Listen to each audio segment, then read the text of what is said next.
What's up, everybody? Human family, social media family, 7.5 billion people on the planet, increasing and declining at the same time. I hope that this day finds you well. Hope that you are inspired and encouraged by the life you live, the life we live, the life of just humanity in general. I hope that you have taken part of your day to listen to the sounds of nature, birds, wind, anything that nature has given us to quiet our minds. Sometimes the human mind is so agitated by simple things or complex things that could be made simple. And yet we could never really hear the sound of a bird and appreciate that sound. Appreciating nature is appreciating life, and appreciating life is appreciating everything that occurs in it. This life was intended to be fully understood in the fullness of time. And fullness of time is relative. It could be the moment you have an epiphany or a revelation, or it could be when you're on your deathbed. But nonetheless, time goes on. Time has never stopped for anyone. Time will not stop for anyone. Time does not stop for happiness. It does not stop for pain. It does not stop for discomfort. It does not stop for satisfaction. Time has been spinning since time has been spinning. And I guess when you think about human beings, that poses a dilemma, don't you think? Because we have this tendency to think that we can live forever. We have all the scientific breakthroughs. We have all the revolutionary skills.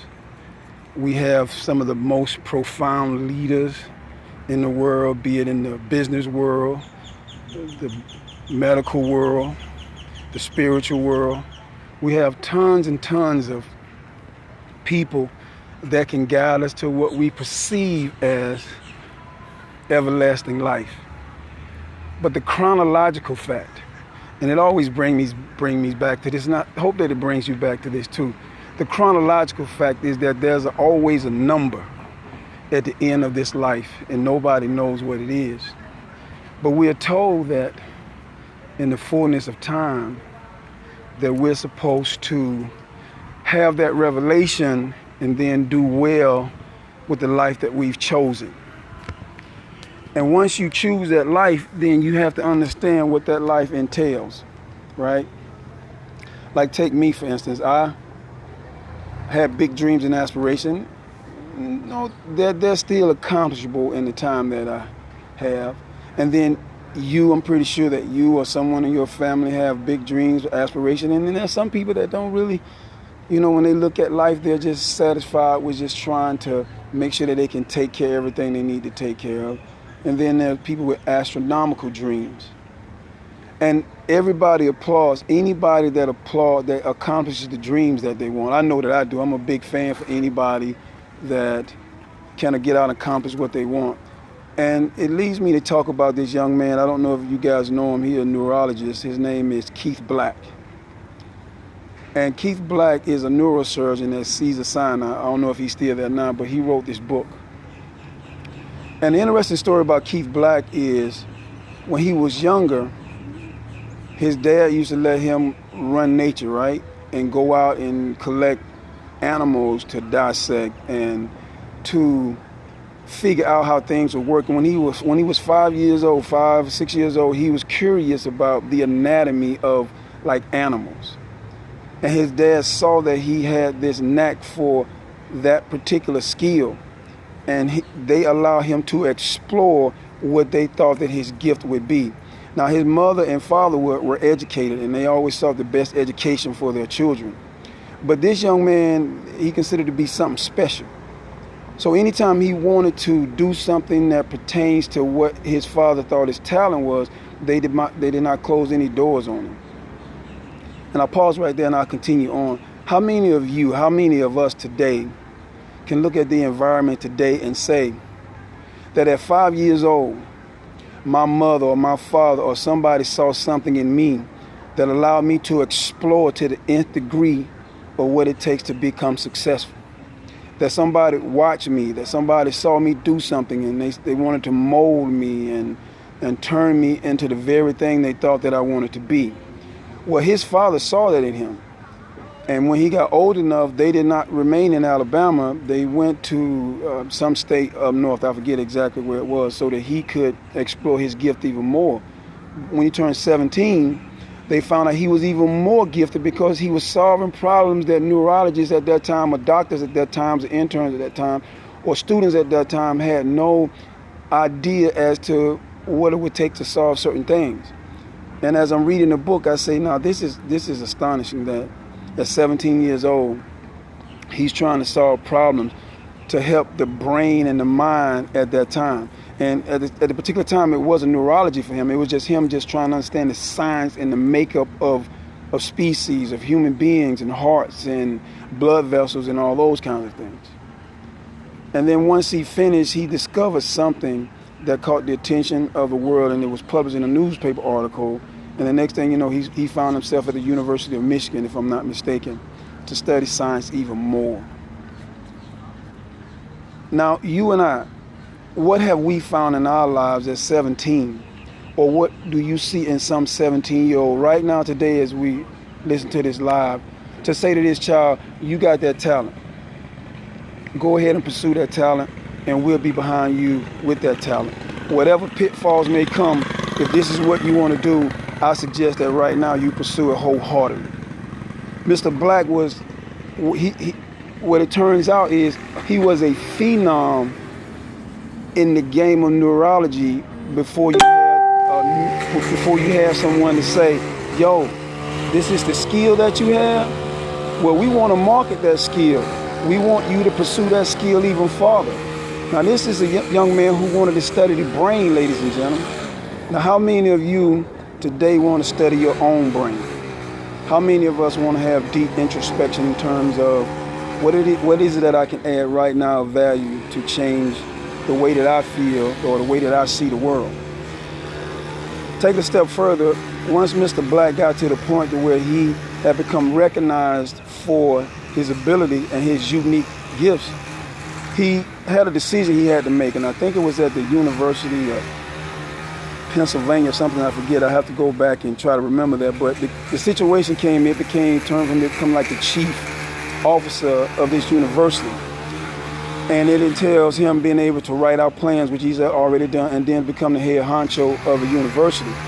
So he went to the guy, they sat down and had a meeting, and he said that, look, I want to create my own quote-unquote Manhattan Project where I think about the brain and how I can solve the issues for the people in the world so that they don't have to keep struggling with this. And the man said, yeah, going forward, let's talk about that and let's see what was going on. And he went back, he wrote a proposal, and I think the proposal, he wanted $750,000 to start a neurology program there that would grow beyond the spectrum of what they had. So when they sat down, the guy said, well, we can't give you $750,000. We can give you $75,000. So when Mr. Black walked away from that, he was like, that's not going to be what I need. And although I love to be at this university, I got to make up my mind about what I really want to do. And Antonio Smith talks about this, Tony Robbins talks about this, Gary Vee talks about this, and I'm pretty sure that any people that you know of motivation talk about this. Life is going to always give you a crossroads. Because if you are a phenom in something and you got that, and you have that internal instinct, that gut instinct, say, nah, I don't need to take what they're offering me because there's something more, there's something bigger involved in this process. And I got to weigh my option and think about what I need to do in terms of trying to change the world, ladies and gentlemen.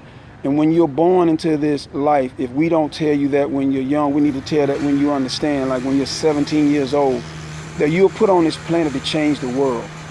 Whatever world that may be the world of your family, that may be the world of your community, that may be the world of the country you live in, but it may be a change for the entire world.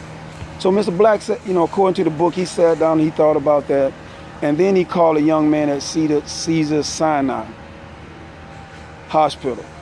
And he called the guy and he said, look, I got this plan, I got this proposal, and I want to run it by you to see what you thought. So the guy said, yeah, let's schedule a meeting. So Mr. Black went in, and he was about to give him the proposal. The man looked at the proposal, slid the proposal to the side, and said, I'll read that later. How can we move forward? Because they really wanted him. And Mr. Black really wanted to change. So he accepted the change. He went to Caesar Sinai. I hope I got pronouncing the name correctly. But anyway, he began to talk to the head guy there, and he told the head guy that he needed $750,000 so that in the field of neurology he can make Caesar Sinai the world-renowned place for brain surgery. The man said, okay, well, the man surprised him. He said, well, what can we do to make it the best neurology program in the world, which far exceeded the $750,000. It went into the millions of dollars. And at that time, Caesar Sinai became the #1 surgery for brain tumors in the world, and I think they're still that way to this day. And it was because a young man like Mr. Keith Black, MD, thought about how can I help the world solve the problems with these tumors? How can I be the #1 brain surgeon in the world and remain humble so that when people come to Caesar Sinai, they not only are getting the best surgeon, but they're getting an empathic person that is trying to look at them and internalize their pain so that he can make them better. I'm saying all that to say this, that the world is always trying us with things, be it positive or negative. And in our minds, we're trying to resolve how to best help the human family. Your life and my life can't always be selfish. We can't always think about what our limited means are or try to take things from others when we can extend a hand to help someone. And I think that Mr. Black's whole concept was, I really want to help the world be rid of these tumors, right? And I think that you need to think to yourself and look at the metaphors that if the world is in a spiritual crisis and you consider a tumor to be a blockage so that the blood can flow freely through the brain, then you need to think about, how can I be a person that can remove the tumors of humanity so that humanity can breathe a little sigh of relief of the things that are normally occurring in our world? When you think selfishly and you think only about yourself, you can never solve the problem of the world, because you can barely solve it for yourself, because selfish mean only lead to limited behavior. So when the guy accepted Mr. Black said they went from doing 25 brain surgeries a year to 3,000, all because of the plan that he implemented to save people's lives. And his name spread throughout the world. And when people were, in the beginning, according to the book, when they would do brain surgery, people were going on the internet to find out who was the best brain surgeon in the world, and his name popped up every time. And every time the people went to him, when they saw him, they said, this is the man, because of his demeanor and his straightforwardness and his way of trying to explain to them what the situation was. And what people didn't do at that time was they didn't show people their MRIs. What he would do is he would bring them in the room and he would break down the MRI to them to explain to them the consequences, what to look out for, what could happen, and how many surgeries it would take to completely remove a tumor. Now, ladies and gentlemen, I will pause right here before I conclude this. How many of you can look at a person or look at the world and see that the world is in crisis, right? And knowing that there's a spiritual tumor there that has to be removed. And you might say, well, I can't remove the tumors of the world. And that might be true. But what can you do locally to make it work? Like in San Francisco, I think, where they quarantined the whole city. There were people in California, when the schools were closing, that still gave kids lunches because the schools were closed. What is that? That's like removing being a surgeon and removing a surgical tumor so that the kids of the world can have a decent meal, because they know that a lot of kids depend on that meal. How many of you can look at something and say, well, I know I can take everything, but I need to leave something for the family that's behind me so that they can go through this same crisis, knowing that they could put a meal on their table, or knowing that the world can extend grace to them because grace was extended to me. Now, Mr. Black, once again, once everything was done, there were people that would come to him with surgeries that looked impossible to a normal surgeon. And to you and I, we're normal people, and to try to save ourselves and families, we have to look at it and think of it in terms of what value can I add to the person. And he would tell them, this is going to be very complicated. But then he would say, but how do you feel about it? Because you're the person that has to make the last decision. We can only give you the information, and I can tell you that the surgery will be successful, but you have to make up your mind. And in his mind, if the person can make up their mind and be positive about making up their mind, he said 9 times out of 10, they're going to survive the surgery because they have a positive outlook from a man that has given them all angles of what it takes to solve a problem. And the man that he was doing the surgery on, he said, man, they say you're the man. So if this is what we got to go through and you're the man I got to depend on, then I'm going to go to bat with you. I don't need no other opinions. If this is what you say need to be done, let's do it. And every time he would walk into a surgery, he called it like the tigers, or like the tiger land or something like that, where the sleeping tiger, like the tigers in the jungle, if you make one false move, the tiger will jump on you and ultimately kill you or injure you or do something. And he said he treated every brain surgeon that way. And when he got to the brainstem, he realized that he was in tiger land and that he really needed to be careful about the surgery. But he was so confident that he could get in there and do it and not leave minimal damage, if no damage at all, was his skill set. Now I conclude this by saying that we all have a skill set. Maybe we're not Mr. Black. And reading the book, the man was a phenom. He was a surgical genius. He was the best neurologist that Cedars-Sinai had or may still have to this day. But yet he remained humble in his saving of lives. And I just want to say to you, to myself as a reminder, and even just reading Mr. Black's story, that you have to be a savior of lives. Because that which is divine that created all of us wanted us to be the savior of lives. Does that mean that everybody is going to live in humility and harmony? Maybe not. But enough wise men were put on the planet to give us enough message to say that that person in front of you has the essence of God in them, even if you don't see it. And if someone is disturbing your energy, you have the right to walk away from that. You don't have to subject yourself to abuse if something you're trying to avoid. But if a person is trying to tell you something openly and honestly and they're telling you the truth and it's rubbing you the wrong way, then maybe you need to listen to that person. And Mr. Black said that when he would go and have meetings with the neurologist, he said that all opinions need to be on the table. Because once we come up with a solution for this patient, we have to go to this patient as in unison so that we can let this patient know that we're there to solve their problem. It's not about us, it's about them.